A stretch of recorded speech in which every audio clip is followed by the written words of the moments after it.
Hey everyone. I know it's been a while since I've shared anything with you all. I have been building my other platforms, so you all can catch me on TikTok now, and I'm also on Clubhouse, as I have my own house on there as well. So if you're there, go ahead and join Self-Love and Inspiration. That is my house. And I'm also a moderator on another house, and I'm on there. I'm building my platform on there as well. So feel free to add me on there. And yes, so let's jump into it. The last time that we spoke, I was telling you all about the divorce, the impending divorce, and how I had got to the point of acceptance and getting my joy back. And if that's you right now, where you're still in this frame where you don't see that light at the end of the tunnel, it is coming. I promise you, I assure you, it is coming. And I also, I'm a certified life coach as well. Oh my goodness, I forgot to tell you all that. So I've been working, you all. I've been in the trenches. My book is also coming about. It's set for release on September 30th. Oh my goodness. And we'll talk a little bit more about that later on. But yeah, I'm a certified life coach. So if you need help with healing, getting through a breakup, a divorce, self-love, you need help in that arena, go ahead and book me. I am your person. I'm your coach for that. You can find me on mymentor.life /martikashanel, and you can book me. Right now, the current rates right now are for the low. So you may want to go ahead and lock in now. But I wanted to touch base with you all because y'all, I have achieved unconditional happiness, and I want that for you all too. My journey of getting here has been such a revelation. And whenever I speak about this newfound journey and this newfound self-love that I have to my girlfriends and anyone who's willing to listen, I talk about that, about how you're fully liberated whenever you've obtained unconditional happiness. My happiness is no longer based on what others can do for me or what I can do for other people in hopes that they'll reciprocate love to me. I'm no longer there. And it's a beautiful thing. It's a beautiful feeling. And I want to tell the world, I want to help the world, because I know I can't be the only person who was there, who had thought, hey, I found self-love, I'm happy, I'm genuinely happy, and all along, I really wasn't. So today's topic is how to own your confidence and build self-love. And what I wanted to do, I want to start off by reading a quote and a small excerpt from the self-love chapter in my newest book, which is What to Do with These Red Flags: Unlocking Healthy Relationships from the Penance Within. So this is my newest book, you all. It's on sale right now until the release date. So right now, go ahead and cop yours for $9.99.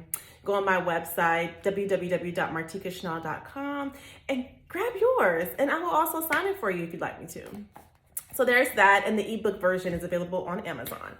So I want to start off, like I said, with a quote from the self-love chapter. Giving the best of yourself to the undeserving raises the question, where's the self-love?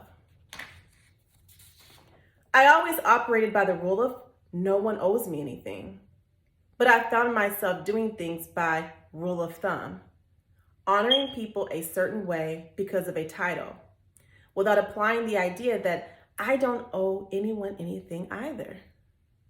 I would love from a place of perceived guilt and obligation. And instead of sowing the love I wanted into myself, I did the opposite, reserving the way I wanted to be loved for everyone but me. My self-love meter was so low that if someone disrespected me in any way, I wouldn't allow the opportunity to defend myself. When later left alone with my thoughts, I'd internalize the situation and self-ridicule because I didn't take an appropriate stance, making light of the situation instead.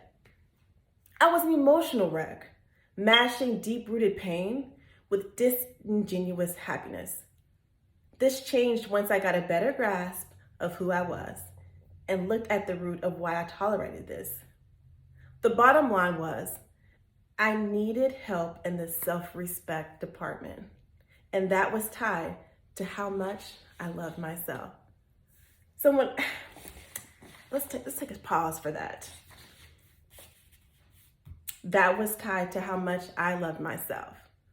So when we're talking about confidence, it's tied to self-love. Building your confidence and owning who you are, being able to walk in a room confidently. You don't necessarily have to have someone on the other side of you. You're able to own the room when you walk in. Make eye contact with those who you see. Walk with confidence, shoulders back, head held high. Y'all know. Whenever you love yourself, whenever that's at the core of who you are, you have this level of confidence that no one can take from you. And part of getting to the point of true self-love is understanding who you are. For me, I didn't really understand who I was until the divorce began.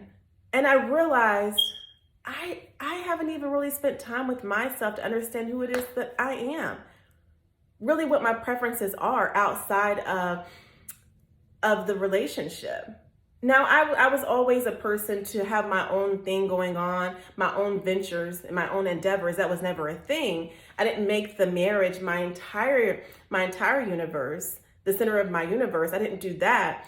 However, when I got to the realization that, hey, our marriage it's ending, I got to that point, I realized that I don't really know who I am like I thought.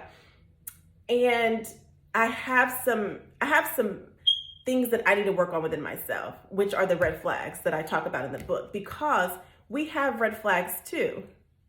It's not just the other person who has red flags. We all have them. And that's when I took the time to really address the ones that I had. And I talk about mine in the book, the ones that I had and that I've dealt with, and owning that. Because you have to own your flaws just as though you own the good things, the good attributes about yourself. You have to own the other stuff too, because we want to enhance who we are. We want to build a better version of ourselves as we go, as we progress through life.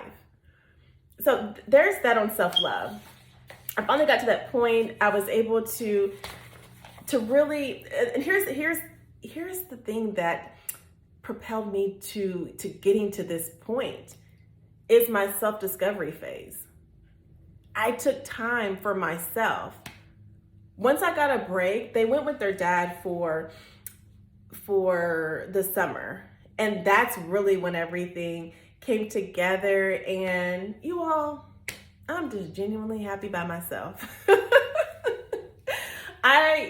I did this before, so it's not like a thing that was foreign to me, but I took myself on dates. And again, I used to do this in the past, and I lived in the city, even in the big city of Chicago. I would still take myself to the movies I love to dine, so I would go to different eateries. But this was different. This was different because this was a journey that I hadn't had before. I was never selfish. I would always lend my time, my energy, and I would overextend a lot to other people. Other people's needs came before mine a majority of time. So I never took the opportunity to have a selfish season. And this was my time to own that. And it was so beautiful, you all, just being able to do that, to understand really what I like in terms of just everything, down to how I like my appearance. I really got a better sense of my style, the things that I like for me on a day-to-day basis and one-off types of events. So it was all really nice. It was, like I said, I got to date myself, you all, point blank. And now my level of confidence is through the roof in a healthy way. Self-love it's void of superiority, or people like to use the narc term. It's void of that. It's really you being at a point where you're centered. And because whenever we're off skewed, that's whenever we're able to waver sometimes on things that we don't necessarily want to waver on. But whenever you're centered, you know who you are, and you're able to take a stance for yourself. You're able to set boundaries for yourself, healthy boundaries, so that you are filled with peace and positive energy. It's when we allow those different types of offsetting energies to enter into our atmosphere and our being. That's whenever we can start to get off kilter, which disrupts our sense of balance. And that's all that self-love is. It's having a sense of who you are, knowing who you are, the essence of who you are. Being comfortable in your own skin. Accepting who you are, like I said before, the good and also those things that could use some improvement. We all have those. So I hope this, Brian, tell me, what things have you done to pour into yourself? What things have you done to build your self-love and your confidence? Let me know, what are some things? I talk more about this is my last tidbit on this, but I talk more about how I achieved this unconditional happiness in my book. And one aspect of that, which is essential, is self-care. For so long, I had placed that on the back burner because, again, before everyone else and everything else came before me a majority of time. And this was my opportunity to really bask in self-love, to understand what that meant to me, what methods work for me from different aspects. So from the physical to the psychological to everything. And I even break them down in my book. So we have to take time for ourselves. We have to. It's very difficult to give something that we don't have and to pour from a source that is unfulfilled, because we don't have the capacity to really help others, because we still have some things that we need to work on. So this is my takeaway from today. If you haven't already taken a step back to assess what season you are in your life, I want you to consider that. Consider what season you are in your life. Is this your season? Is this your selfish season that you should be in, your season of self-discovery? Is this your season of understanding who you are at the core? So let's work together on this, okay? Take some time. I want you to sit down, just journal. Write down the positive attributes about yourself. Write down some things that you think that you could enhance. And also it also is beneficial to look at some recent situations that have happened, because everything can't be perfect all the time, right? So if there were some situations that happened for whatever reason, it's life, write down, how could you have handled that better? Because we also have to take accountability for things that have happened that's around us.